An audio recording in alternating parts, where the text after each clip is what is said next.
Olá, pessoal, tudo bem?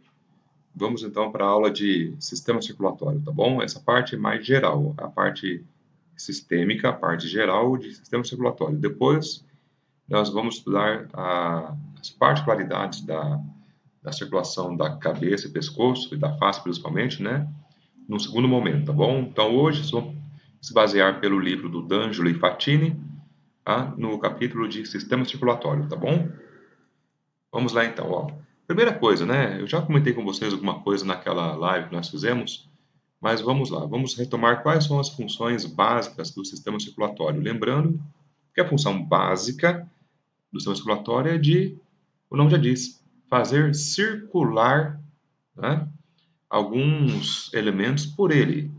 E aí então nós vamos seguir os itens aí para ficar mais claro para vocês, tá? Número um, enviar nutrientes para as células. Claro, os nutrientes que são absorvidos no intestino, principalmente, né, intestino delgado, grosso, e até pequena parte no estômago.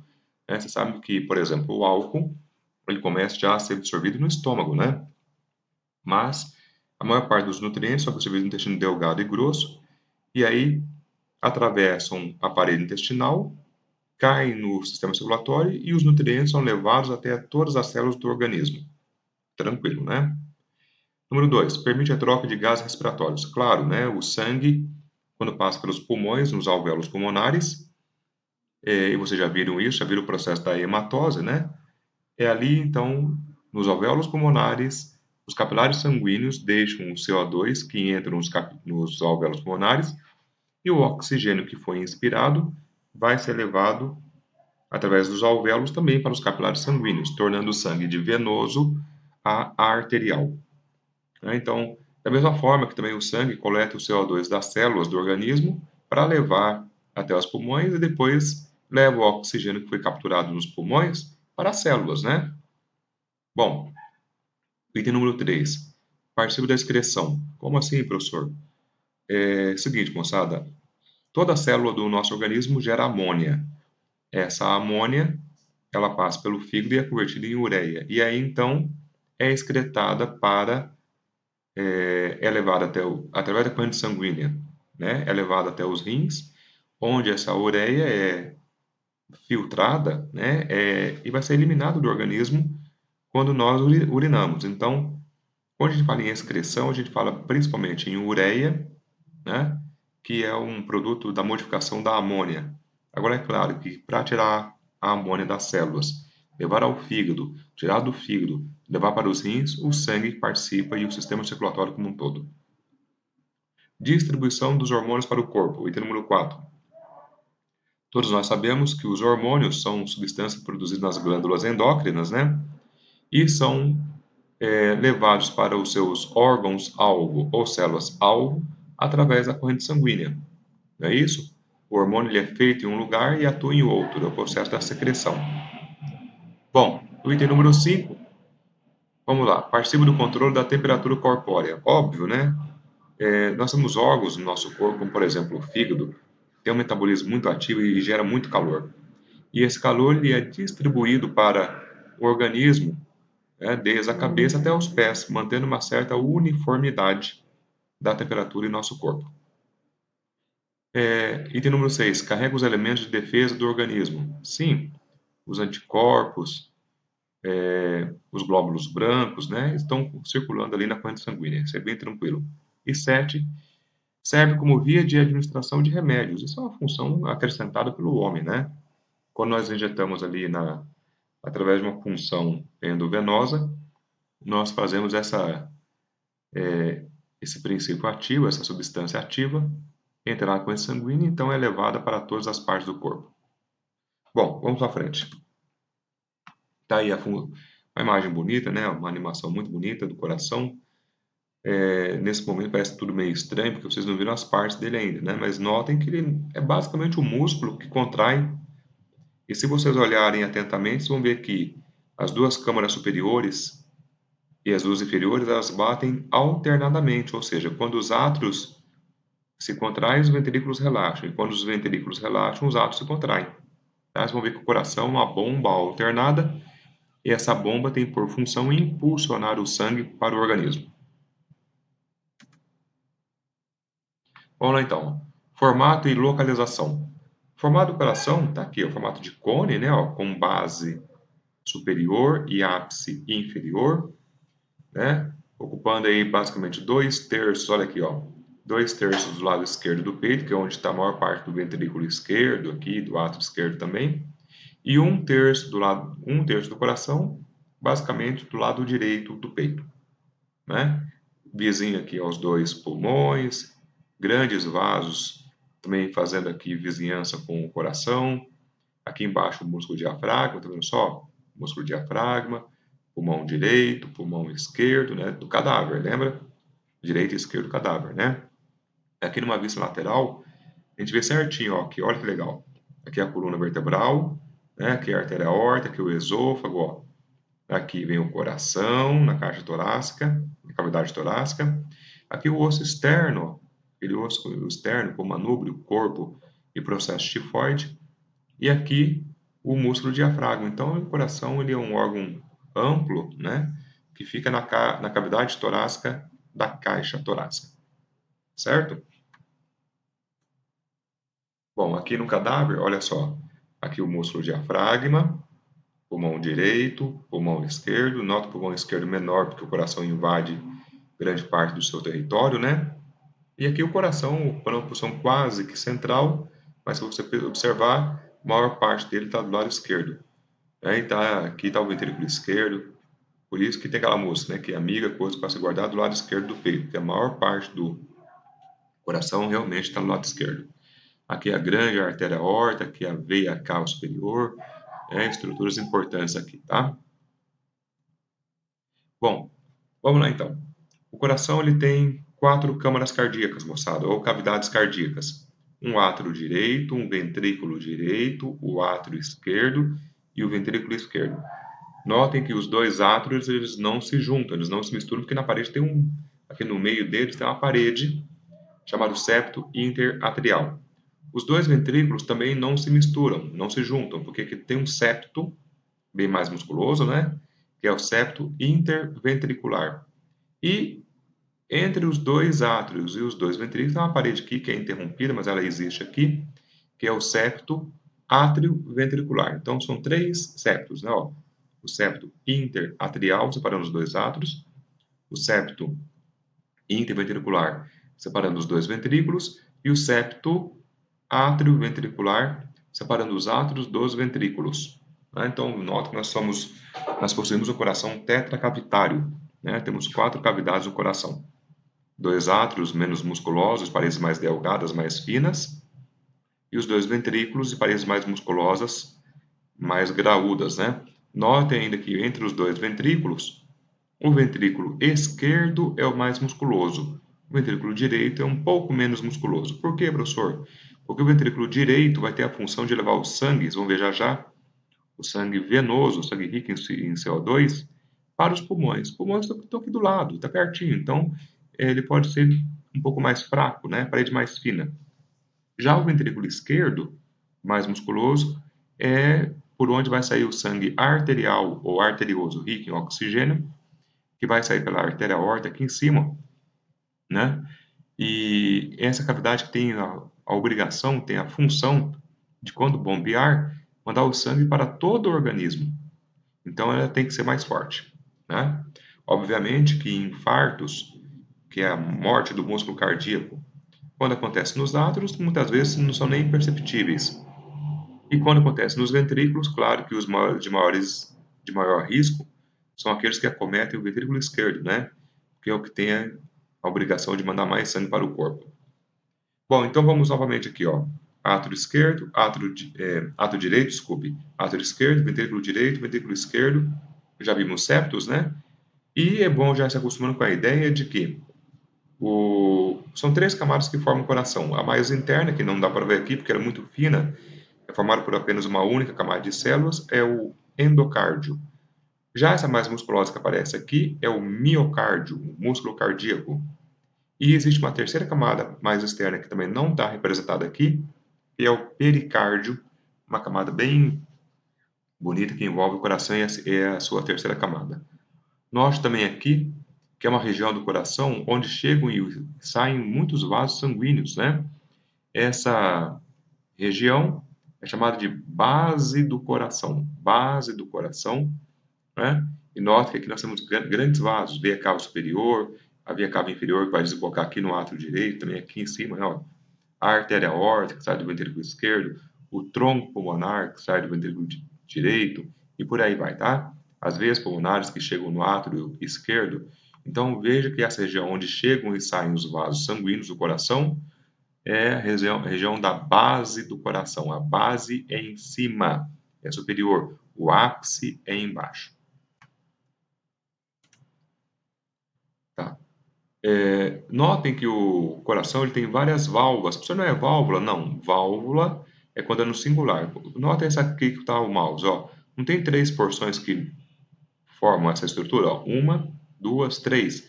Essas três válvulas formam uma válvula. Válvula é o plural de válvula. Então, no coração nós temos válvulas entre o átrio direito e o ventrículo direito, entre o átrio esquerdo e o ventrículo esquerdo, temos válvula no tronco pulmonar e temos válvula na artéria aórtica, que não está aparecendo nessa figura aqui. Tá? Vamos ver já já como que elas funcionam. O objetivo dessas válvulas do coração é de impedir o refluxo de sangue, porque o sangue sempre tem que ir para frente. Ele não pode voltar. Quando ele volta, tem refluxo. Né? Isso não é interessante. Essa imagem já está um pouco mais clara nesse esquema, né? Então, olha aqui, ó. O sangue que vem pela veia cava inferior e veia cava superior, só de onde vem esse sangue? Então, olha lá. O sangue da veia cava inferior vem de toda a região inferior do organismo. Pés, pernas, coxas, abdômen e parte do tórax. Tudo isso chega, todo o sangue venoso com CO2 chega dessas partes do corpo, chega ao coração no átrio direito. Já o sangue proveniente da cabeça, pescoço e parte do tórax, a parte mais superior do tórax, chegam ao coração pela veia cava superior. Essa aqui. Então aqui só chega sangue venoso, vamos acostumar já com essa ideia, né, no átrio direito. Daqui o sangue vai para o ventrículo direito. E quando o ventrículo se contrai, para impedir que o sangue reflua para o átrio, existe uma válvula, que é a válvula átrio-ventricular direita. Tá bom? Daqui o sangue vai para o tronco pulmonar, que é uma grande artéria que sai do ventrículo direito, olha aqui, ó, levando o sangue venoso para os dois pulmões, para que aconteça a hematose. Para que o sangue não reflua para o ventrículo direito, existe uma válvula aqui, que é a válvula do tronco pulmonar. Tá? Bom, aí o sangue venoso sai pelo tronco pulmonar, que é esse vaso que eu estou mostrando aqui, e o tronco pulmonar se ramifica em duas artérias pulmonares, uma direita, a outra esquerda, do cadáver, lembra? A artéria pulmonar direita, artéria pulmonar esquerda, que vai levar o sangue venoso lá para os pulmões, e lá acontece a hematose, a troca dos gases. O sangue retorna por 4 veias pulmonares, duas do pulmão esquerdo, duas do pulmão direito. Essas 4 veias pulmonares, vem certinho aqui, ó. Elas se abrem no átrio esquerdo e recebem o sangue que já vem com oxigênio, que foi feita a hematose lá nos pulmões, não é? Então, esse sangue com oxigênio cai no átrio esquerdo e vai para o ventrículo esquerdo. E aí, para que o sangue não reflua para o átrio, tem essa válvula aqui, ó, que é a válvula atrioventricular esquerda. Muito bem. E aí o sangue, normalmente, quando o ventrículo se contrai, ele não vai voltar para o átrio, ele vai para onde? Para a artéria aorta aqui, ó. Do ventrículo esquerdo ele vai para a artéria aorta. E para o sangue não voltar da artéria aorta para o ventrículo esquerdo, tem uma válvula aqui, que é a válvula da artéria aorta. Então o sangue ele vai prosseguir sempre para frente, veja que aos pulsos, né? E daqui da artéria aorta ela vai se ramificar e vai formar todas as artérias do nosso corpo. Beleza, moçada? Então são 4 válvulas importantes que vocês têm que saber. Aqui, as que estão entre os átrios, a átrio ventricular direita e a átrio ventricular esquerda, e as que estão nos dois vasos que saem do coração, válvula do tronco pulmonar e válvula da artéria aorta. É bom saber certinho isso, porque algumas bactérias que ocorrem na boca, como por exemplo, bactérias do gênero Streptococcus, elas podem, através de uma cárie dental ou de um canal mal feito ou de um retratamento mal feito, Essas bactérias podem ganhar corrente sanguínea, se alojar aqui nas válvulas do coração, assim como nas articulações do corpo, nas cartilagens articulares das articulações sinoviais, e podem levar, no caso do coração, ao sopro cardíaco, que é a destruição dessas válvulas cardíacas. O sangue reflui, né? O sangue reflui, e aí então tem-se o sopro cardíaco, é um sinal de refluxo no sangue. Nas articulações, as bactérias destroem as cartilagens articulares, e esse quadro que eu citei para vocês é conhecido pelo povo como reumatismo no sangue, e nós vamos reconhecer a partir de hoje como febre reumática.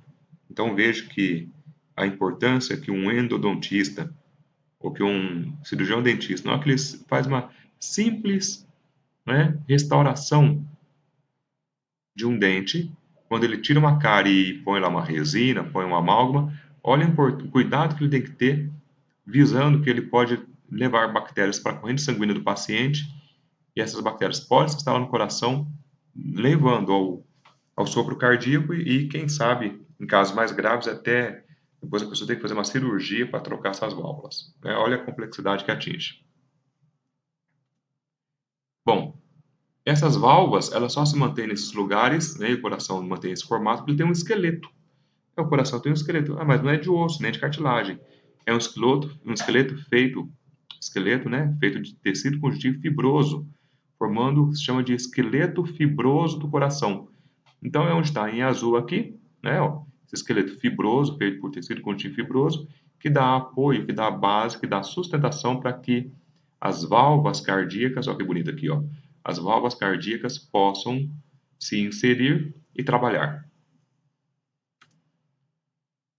Bom, vamos ver então as camadas do coração, né? Ó, são, são três camadas, como eu disse para vocês. O pericárdio tem aqui várias camadinhas também, né? Tem uma camada mais fibrosa, tem o pericárdio parietal, o pericárdio visceral, ou epicárdio, mas tudo isso aqui é pericárdio, né? Tudo isso aqui é pericárdio, tá bom?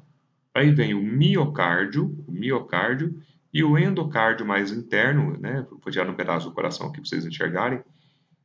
O endocárdio mais interno, formado por apenas uma única camada de células. O interessante aqui é notar que o endocárdio, mesmo sendo unicelular, ele é impermeável ao sangue. Então, todo o sangue que circula dentro das câmaras cardíacas não vai para o músculo cardíaco, não dessa forma. Para esse músculo ser alimentado por sangue, o sangue tem que sair do coração, ir para as artérias coronárias e depois voltar a esse músculo.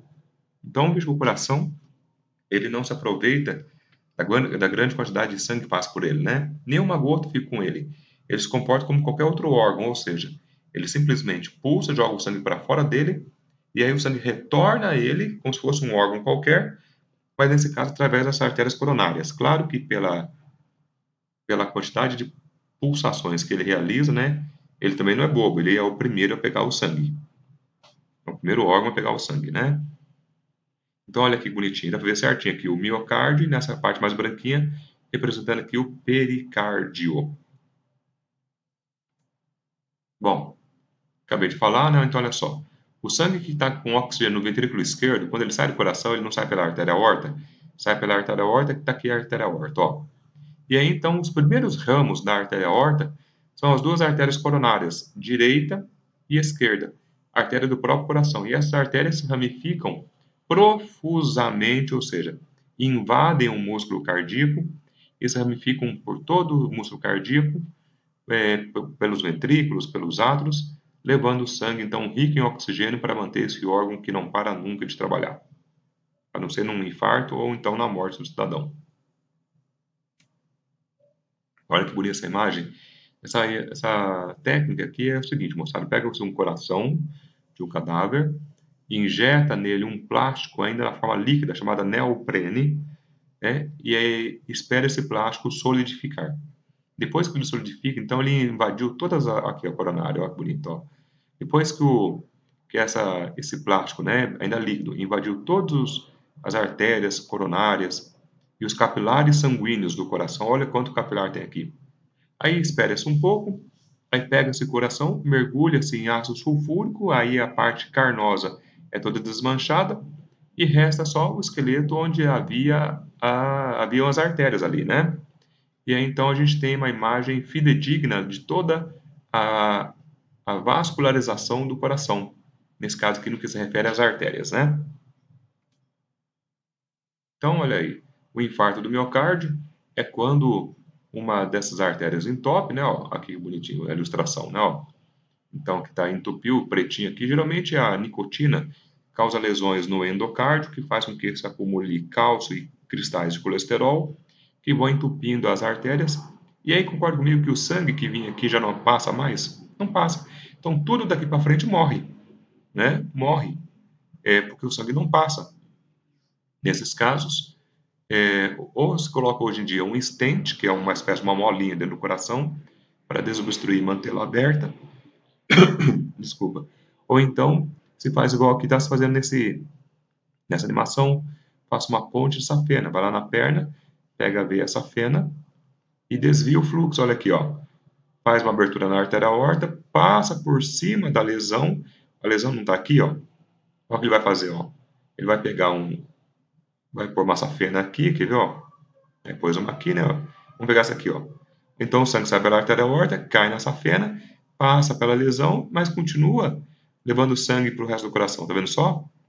Então é uma ponte, é um desvio. A ponte de safena é um desvio do coágulo onde estava entupido. Já a drenagem do coração, vamos usar alguns termos próprios aqui.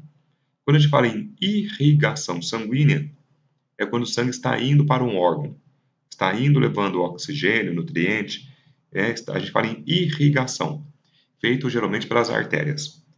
Quando a gente fala em drenagem, a gente pode estar se referindo a veias, drenagem venosa, ou então aos vasos linfáticos, drenagem linfática. Nesse caso aqui do coração, a drenagem venosa. Tudo que vem azul aqui é veia, tal. Então, as veias coronárias, elas vão se juntando, pegando sangue venoso do coração, do miocárdio, né? Tanto dos ventrículos como dos átrios, e as veias do coração, elas formam uma grande estrutura na parte posterior do coração, que é o seio coronário, essa estrutura aqui, ó, o seio coronário. E o seio coronário, ele se abre no átrio direito. Ali não tem a veia cava superior trazendo sangue venoso da cabeça do pescoço. Aqui a veia cava inferior trazendo sangue venoso do restante do corpo. Então, o sangue venoso do próprio coração é jogado também no átrio direito através do seio venoso do coração. A inervação do coração, gente, notem que ela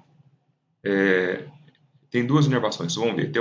O coração ele gera o seu próprio batimento cardíaco, ele gera o impulso elétrico para que ele possa bater. Nessa estrutura aqui em cima, onde está o mouse, ó, aqui é o nó sinoatrial, um conjunto de células modificadas que tem a característica de emitir impulso elétrico. Na formação do coração, enquanto a maioria das células viraram células musculares, essas células adquiriram uma capacidade de transmissão de impulso nervoso, né? E gera o impulso nervoso de forma rítmica, não é isso?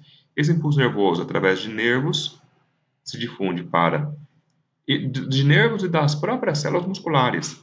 Notem aqui que a imagem, ó, ela mostra o impulso elétrico se difundindo, se dispersando por nervos e pelas próprias células musculares, né?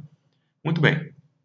Mas daqui, ó, do nó sinoatrial, conjunto de células que fica na desembocadura da veia cava superior, esse impulso nervoso trafega pelos átrios e depois vai para um outro complexo de células que também geram impulsos nervosos, que são as células do nó ou nódo atrioventricular. Tem esse nome porque está entre os átrios e ventriculos. Daqui sai um grande nervo que vai descer pelo septo interventricular, o feixe de His, né? Ou septo interventricular. E septo interventricular ou de His, que foi o cara que descobriu isso, se ramifica nas fibras de Purkinje, que vão para os ventrículos levando o impulso nervoso. Por isso, o coração é uma bomba alternada. Notem o seguinte, ó. Quando o estímulo elétrico passa pelos átrios, contrai os átrios, mas os ventrículos não contraíram ainda, porque não chegou lá embaixo. Mas quando esse impulso elétrico sai dos átrios e vai para os ventrículos, aí os ventrículos contraem e os átrios relaxam, porque o impulso já passou. Então é uma onda elétrica que percorre o coração, né? E isso só é possível porque o coração ele funciona como um sincício, né? As células funcionam como uma unidade. Essa é a inervação própria do coração, por isso que é chamada de inervação intrínseca do coração, tá? E vocês vão ver agora que gente, ó, o nó sino atrial, só, né, curiosidade, é considerado o marca-passo natural do coração. Quando esse nó sino atrial pifa, ou o nó atrioventricular, às vezes é necessário colocar um marca-passo artificial para que esse impulso seja gerado. Só que isso aqui gera impulso nervoso, mas não dá o ritmo, a cadência do coração. O ritmo, a cadência do batimento cardíaco é dado pelo sistema nervoso simpático e parasimpático, né, do sistema nervoso autônomo. E essa informação vem lá do nosso sistema nervoso central. Olha aqui, ó. Aqui o sistema nervoso central, o encéfalo, né, ó, que dá o telencéfalo, o diencéfalo, o cerebelo. Essa região é a região do bulbo. Aqui em cima é a ponte e aqui o mesencéfalo. Então, do bulbo do tronco encefálico, aqui são emitidas informações nervosas que vão atingir o coração. Veja que tem aqui o nervo vago, né? Daqui surge o nervo vago, que é o nervo parasimpático. Ele tem esse nome porque ele se distribui para vários órgãos, por isso que ele é vago, né? Ele é um grande nervo, inclusive para o coração. E tem aqui fibras nervosas, neurônios, né? Axônios, também no sistema nervoso parasimpático. Parasimpático, nervo vago, e nervos simpáticos, nervos cardíacos simpáticos. Como que isso funciona, gente?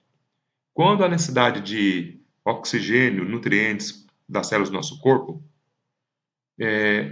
quando as células precisam de mais oxigênio, obviamente o coração vai ter que bater mais, não vai? Para levar mais oxigênio.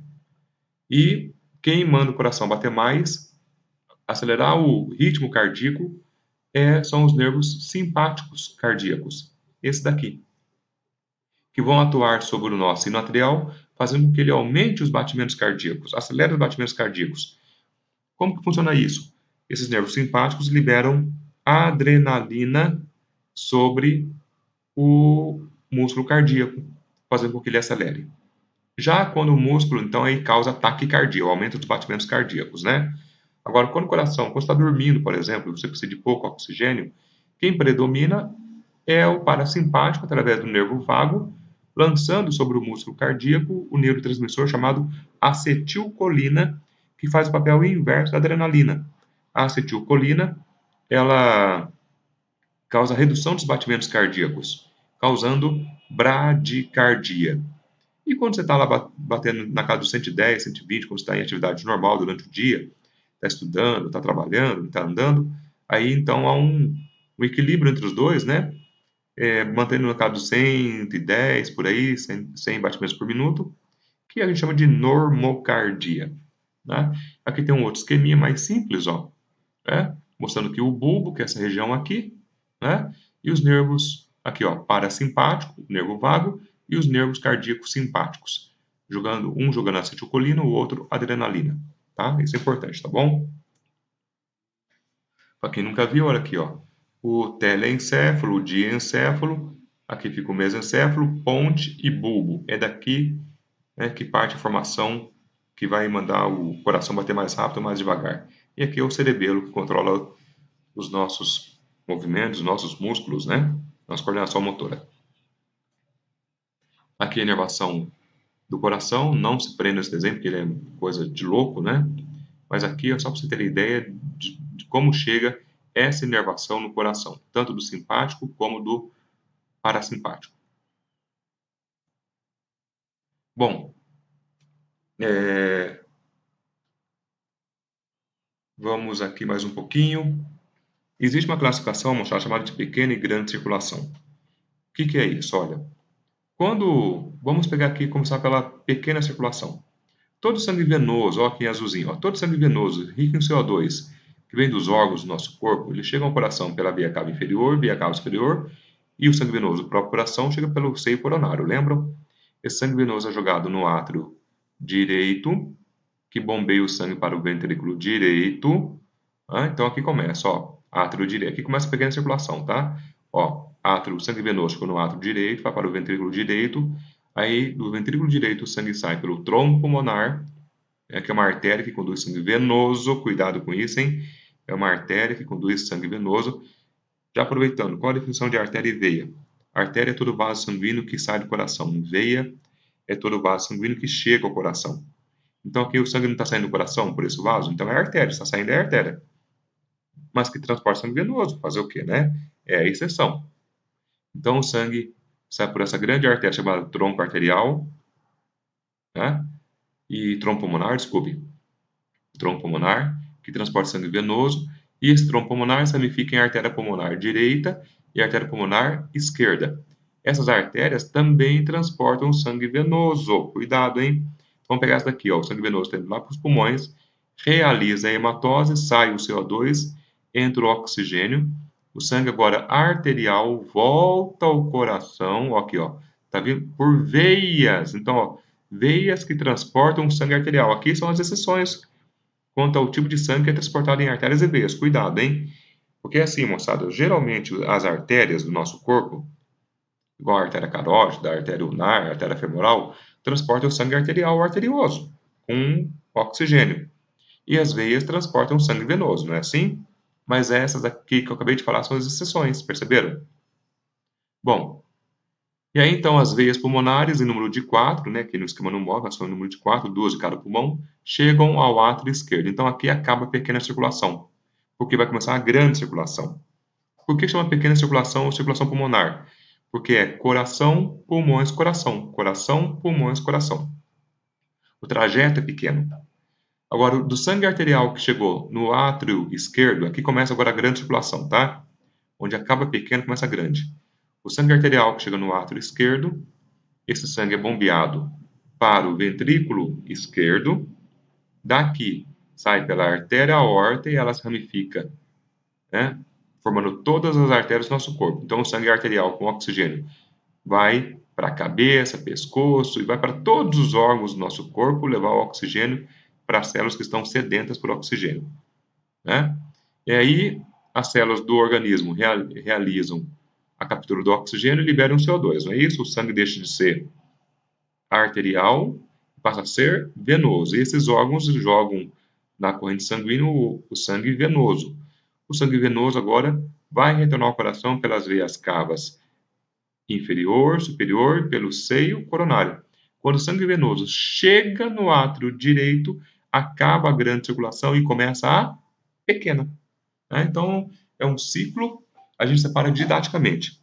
A grande circulação, ou circulação sistêmica, como é chamada também, é então a circulação coração, órgãos, tecidos, coração, né?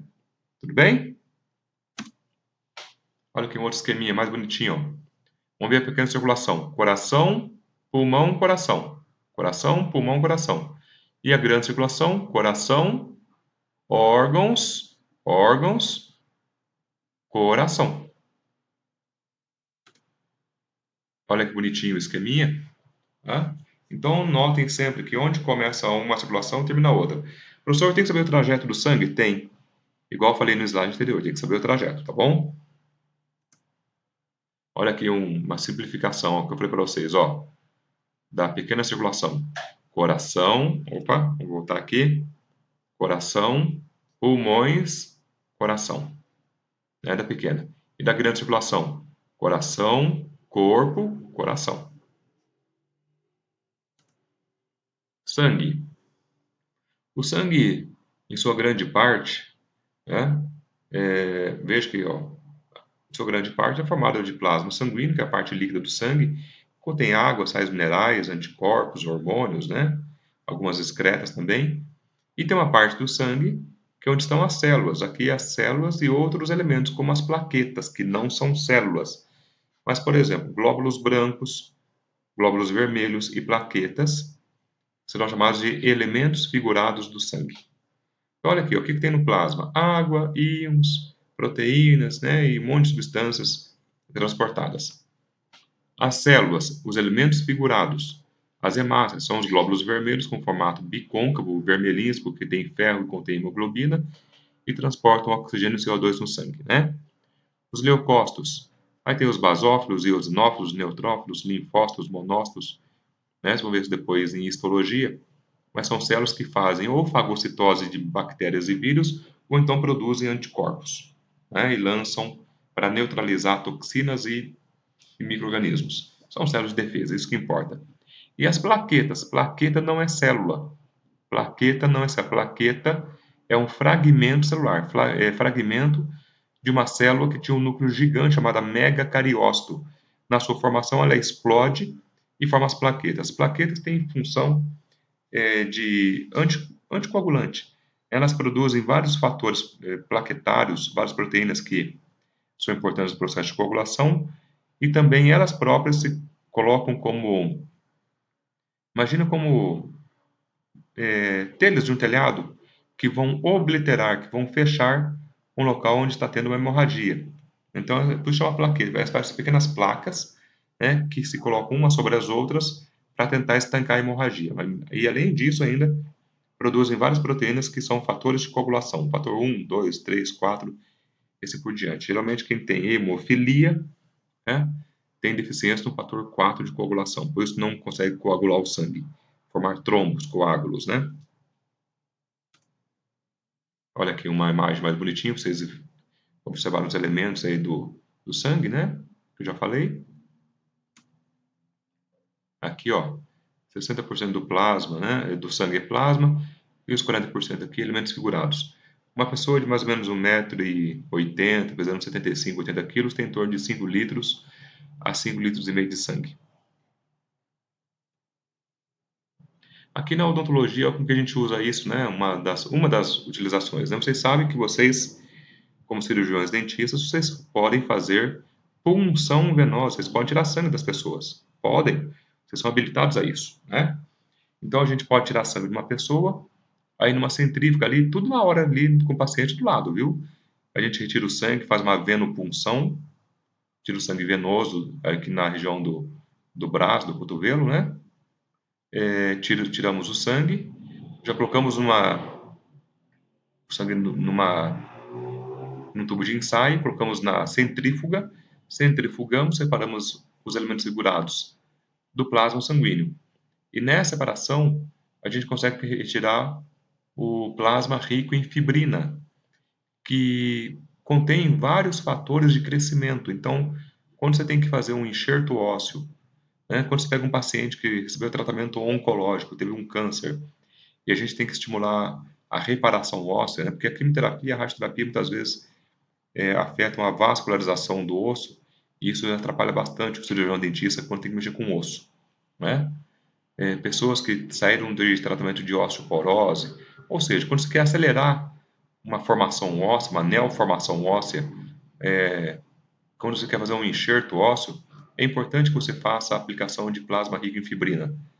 Então, o cirurgião dentista vai lá, tira o sangue, põe na centrífuga, ali na hora, em questão de minutos. Ele já tira o plasma, tira a fibrina, coloca junto com o osso que vai ser enxertado e, e finaliza o tratamento ali, né? Depois coloca uma membrana conjuntiva para fechar todo o sangue que está lá dentro, com a fibrina, com tudo, e isso acelera muito o processo de formação óssea. É uma das aplicações que a gente usa bastante na implantodontia.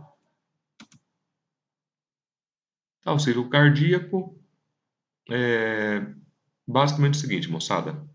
Quando os dois átrios, vamos assim, ó, quando os dois átrios se contraem, olha que figurinha, ó.